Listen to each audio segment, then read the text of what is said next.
देखो जी, मैं समझता हूँ कि भाजपा के घोषणा पत्र का कोई मायने नहीं रह गया, क्योंकि जो उनका 2014 से पहले घोषणा पत्र था, लोग उसी को लेके घूम रहे हैं कि वो कब पूरा होगा। किसान की आमदनी दुगनी कब होगी, स्वामीनाथन कमीशन लागू कब होगा, वन रैंक वन पेंशन कब लागू होगा, जो है अपना महंगाई कब कम होगी, डीजल पेट्रोल रसोई गैस का सिलेंडर सस्ता कब होगा, 2 करोड़ नौकरी युवाओं को कब मिलेंगी प्रति वर्ष, और काला धन कब आएगा 15 लाख। उनका तो खैर वो तो उन्होंने जुमला ही बता दिया। लेकिन बाकी भी जो सारी घोषणाएं थी, स्मार्ट सिटी कब बनेंगी, ये लोग 2014 से पहले वाला घोषणा पत्र लेके ही लोग घूम रहे हैं। भाजपा में तो कथनी और करनी में इतना अंतर हो गया है कि उनके घोषणा पत्र का कोई मायने नहीं रह गया, कोई सीरियसली उसको लेता नहीं। हाँ, कांग्रेस पार्टी हमेशा जो कहती है वो करती है, ये कांग्रेस का ट्रैक रिकॉर्ड रहा है। इसीलिए कांग्रेस के घोषणा पत्र के मायने, भाजपा का तो क्या घोषणा पत्र का मायने। उन्होंने कहा कि जिस तरह से प्रधानमंत्री ने किसान के लिए काम किया है, महिलाओं के लिए काम किया है, लखपति ड्रोन दीदी, इस तरह की योजनाएं चला रहे हैं, हर युवा को रोजगार के अवसर देने की वो बात कर रहे हैं। देखिए, ये सरकार, सबको पता है कि सरकार ने काम तो किया, लेकिन सबसे ज़्यादा काम किया है तो कुछ बड़े हुए उद्योगपति घरानों के लिए किया है।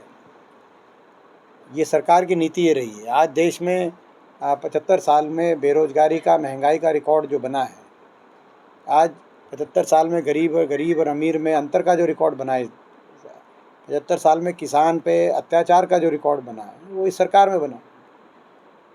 तो आज देश की जनता और हमारे प्रदेश की जनता दुखी है भाजपा के शासन से। हर वर्ग दुखी है, लोगों की सुनवाई नहीं करी इन्होंने। अपना अहंकार का रिकॉर्ड भी इन्होंने, जो है, मैं समझता हूँ बनाया है कि सरकार में इतना अहंकार, ये भी एक नया रिकॉर्ड है। तो लोग उस अहंकार को तोड़ने का काम करेंगे, और लोग इस भाजपा के खिलाफ, मैं समझता हूँ कि एक माहौल बन रहा है, हमारे प्रदेश में भी बन रहा है और देश में भी। जो भाजपा का जो ग्राफ था उसमें तेज़ी से गिरावट आई है। सर, आज जिस तरह का इंसिडेंट कार्यक्रम था, उसको लेकर क्या? देखिए, बड़े दुर्भाग्य की बात है कि पहले जो हमारे नौजवान स्टूडेंट्स हैं, जो ये बच्चे हैं, इनको परमिशन दी गई तो उन्होंने बड़े अरमानों से वो कार्यक्रम का आयोजन किया, और इसमें 5-5 संगठन हमारी इन्वॉल्व थी,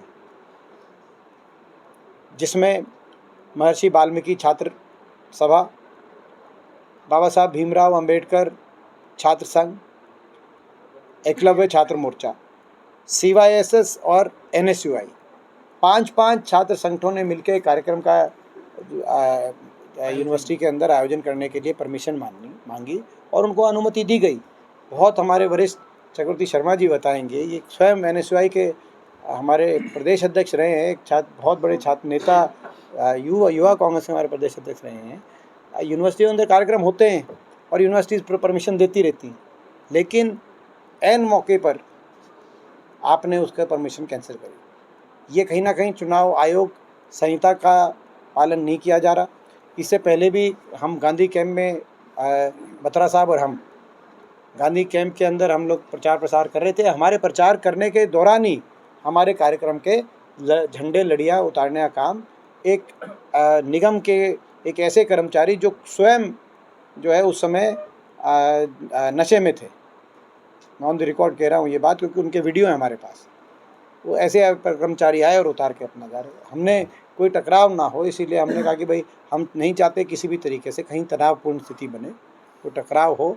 लेकिन ये जनता के सामने हम जरूर रखना चाहते हैं कि ये कहीं ना कहीं सरकार के इशारे पे, जो है, ये इस तरह के जो निष्पक्षता का व्यवहार होना चाहिए चुनाव आयोग का, उस पर सवालिया निशान लग रहे हैं। तो कहीं ना कहीं शिकायत भी की जाएगी इसकी? हम शिकायत तो कर रहे हैं, लेकिन आप समझ सकते हैं कि सरकार जिसकी है और उनका क्या, उनकी कार्यशैली रही है। एक लोकतांत्रिक व्यवस्था में कितना विश्वास है इन लोगों का। इन्होंने लगातार इस तरह की कार्यशैली का परिचय दिया है कि शाम दाम दंड भेद करके, सीधी उंगली नहीं तो टेढ़ी उंगली से, कैसे भी करके सत्ता पे काबिज होने के लिए कुछ भी करने में ये लोग पीछे नहीं हटते। ये अच्छा नहीं है, हमारे देश के लोकतंत्र के लिए अच्छा नहीं है। मगर जहाँ जहाँ ये बातें आएंगी हम आप लोग के संज्ञान में भी लाते रहेंगे। वहीं बीजेपी के उम्मीदवार है अरविंद शर्मा, लगातार जो उनका विरोध हो रहा है, वो आरोप लगा रहे हैं कि गुलाबी गैंग ये करवा रहा है। और मैंने देखिए, मैंने इसके दो पहलू हैं। एक, जो भाजपा के उम्मीदवारों का पूरे प्रदेश में विरोध है, एक पहलू वो है, और दूसरा पहलू है कि हमारा क्या स्टैंड है। पहली बात तो जहाँ तक विरोध की बात है, आज हम समझ सकते हैं कि प्रदेश का हर वर्ग इस सरकार से नाराज़ है, क्योंकि उनकी सुनवाई नहीं हुई, उनका मान सम्मान नहीं हुआ, उनके काम नहीं हुए। प्रदेश आज रिकॉर्ड बेरोजगारी, महंगाई की तरफ धकेल दिया इस सरकार ने।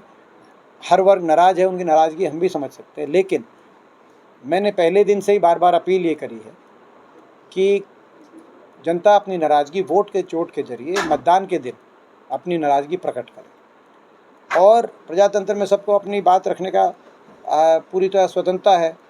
मगर आप इसमें दुराभास देखिए, हम अपनी बात रखने यूनिवर्सिटी में जा रहे हैं, हमारे प्रोग्राम तो ये सरकारी तौर से रद्द करके हमें अपनी बात रखने के लिए बाधित कर रहे हैं।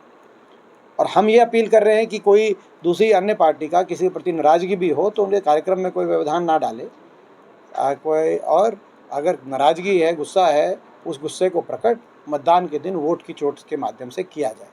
तो ये हमारा स्टैंड है। लेकिन आप समझ सकते हो कि वही आपके वही अपील पे उन्होंने कहा कि हम दीपेंद्र हुड्डा को ये कहने की क्या जरूरत थी कि भाई वोट की चोट पे इस तरह की बात करनी चाहिए, वो साबित हो जाता है कि उनका ही करा गया है। तो वोट की चोट का क्या मतलब है? अब वोट की चोट का मतलब है बटन दबाए।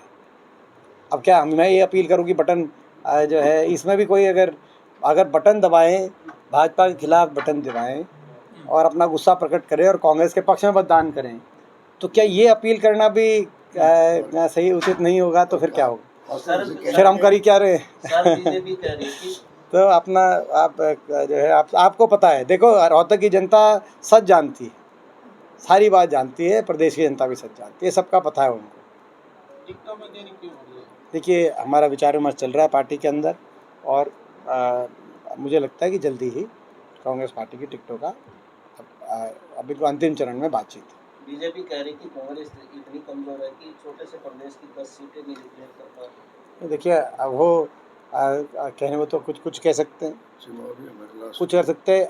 देखो, भाजपा की ये परिस्थिति है कि 10 साल के बाद भी भाजपा को कोई उनके अपने संगठन के आदमी नहीं मिले, जो जिनकी कांग्रेस में किसी कारणवश किसी की टिकट कटी, 6 प्रत्याशी जिन वो कांग्रेस में चले गए। कोई जो है, अब जो है मैं समझता हूँ कि अरविंद शर्मा जी की जो है वो पहले कांग्रेस में ही थे, आपको पता है 2014 तक उनको असेंबली में टिकट नहीं मिली, उस समय वो जो है उन्होंने कांग्रेस छोड़ी थी।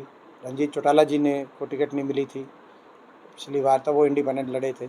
तो कहीं ना कहीं 6 उम्मीदवार ऐसे हैं, 6। तो ये तो कल सुभाष बराड़ा यही थे, उन्होंने कहा कि जो अच्छे लोग राजनीति में हैं उनका सबका स्वागत है, इससे कांग्रेस में से भी आ सकते हैं, वो जेजेपी में भी आ सकते तो हैं। हमें कोई उसमें ठीक है, तो हमारा इसमें तो कोई दो राय नहीं है। हरियाणा में पिछले 1.5 वर्ष में 38 पूर्व विधायक, पूर्व सांसद, मौजूदा सांसद, पूर्व केंद्रीय मंत्री भाजपा, जजपा व अन्य पार्टी छोड़े कांग्रेस में शामिल हुए। 38, एक आधा कोई भाजपा में भी शामिल हुआ, तो हम उसका जो है, मगर 38 विपक्ष में शामिल होना, सत्ता को छोड़ के 38 लोगों का, जो अपने अपने क्षेत्र के कहीं ना कहीं उनके अपनी जनाधार वाले नेता हैं, तो ऐसे लोगों का कांग्रेस में शामिल होना एक दर्शाता है कि हरियाणा में निश्चित तौर से परिवर्तन तय है। हर क्षेत्र से, हर वर्ग से लोग शामिल हुए, 38। तो आप अंदाज़ा लगा सकते हैं कि धरातल की क्या परिस्थिति होगी हरियाणा में। निश्चित तौर से बदलाव तय हरियाणा में बीजेपी की सरकार जाएगी, और हुड्डा साहब के नेतृत्व में, उदय भान जी की अध्यक्षता में कांग्रेस पार्टी की सरकार हरियाणा में आएगी।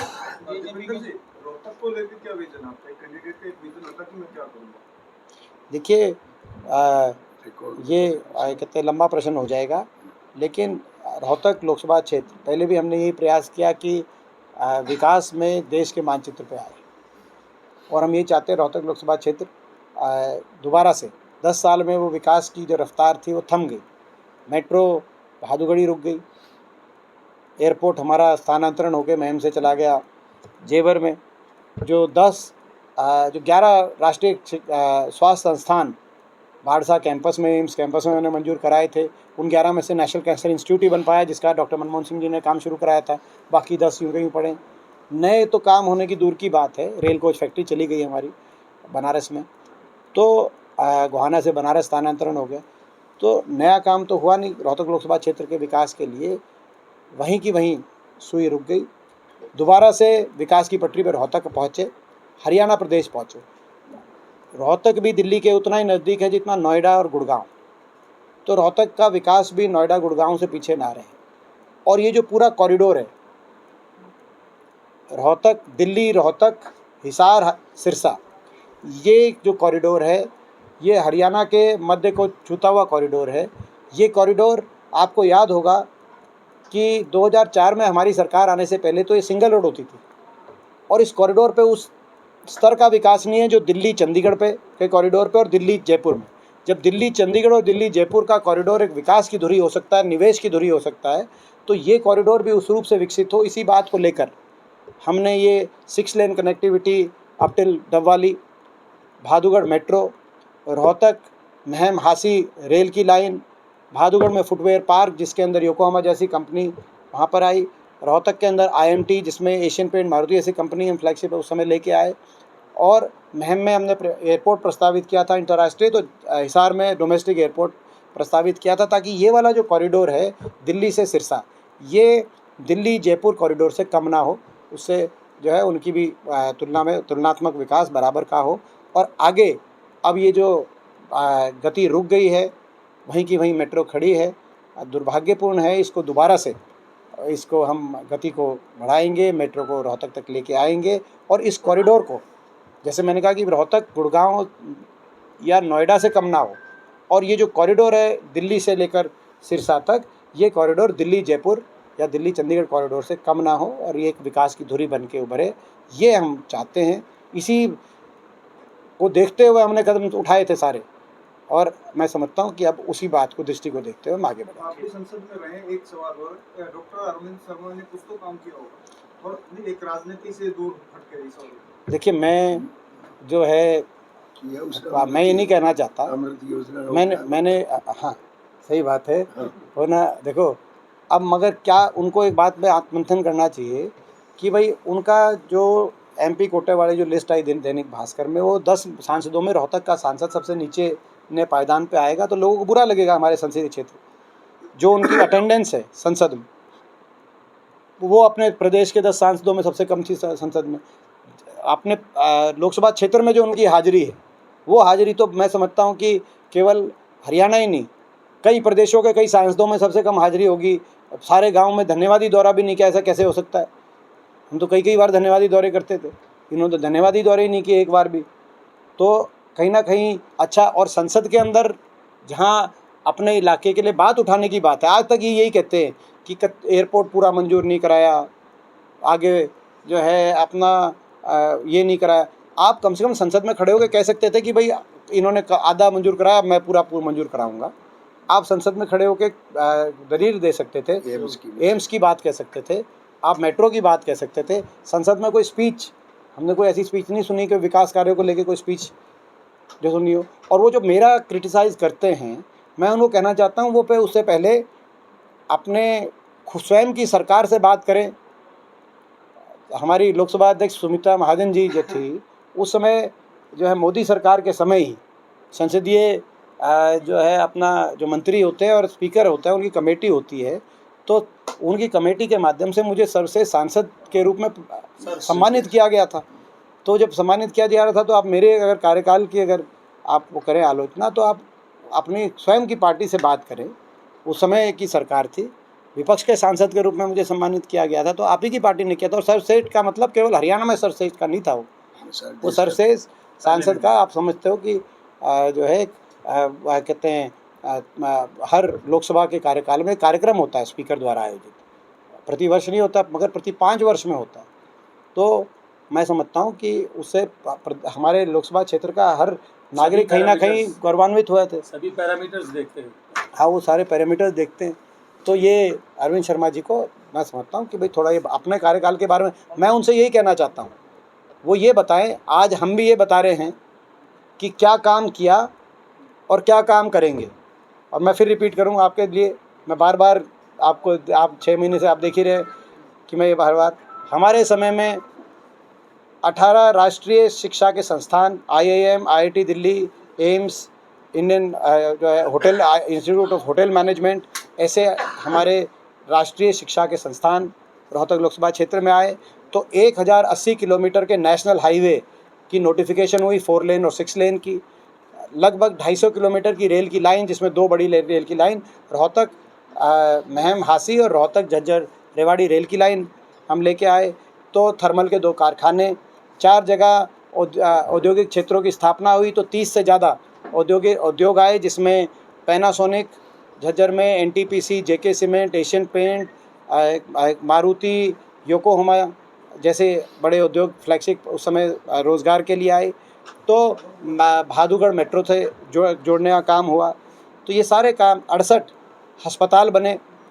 तो लगभग हमारे पूरे क्षेत्र के अंदर 50 से ज़्यादा स्टेडियम बने, जिसमें चाहे वो नेशनल लेवल का स्टेडियम हो रोहतक में, चाहे वो स्टेट लेवल के स्टेडियम्स हों, लगता है। तो ये सारे आपको हमने ऑन द रिकॉर्ड सारी चीज़ें दी हैं। हम ये काम बता रहे हैं और आगे के क्या करेंगे वो भी बता रहे हैं कि ये किए थे, आगे ये काम करेंगे। आगे कोसली में औद्योगिक क्षेत्र की स्थापना की जाएगी, IMT मानेसर तर्ज पर। आगे झज्जर में एक बड़ा विश्वविद्यालय हम स्थापित करने का काम करेंगे संत गुरु रविदास जी के नाम से। तो मेट्रो को रोहतक तक लेके आने का काम करेंगे। हम पूरी सारी बातें बता रहे हैं। हम ये आग्रह करना चाहते हैं कि अरविंद शर्मा जी ये बताएं कि क्या किया था और आगे क्या करेंगे। केवल इधर उधर की बात वो करके तो काम नहीं चलेगा ना लोगों का, ये हम कहना चाहते हैं।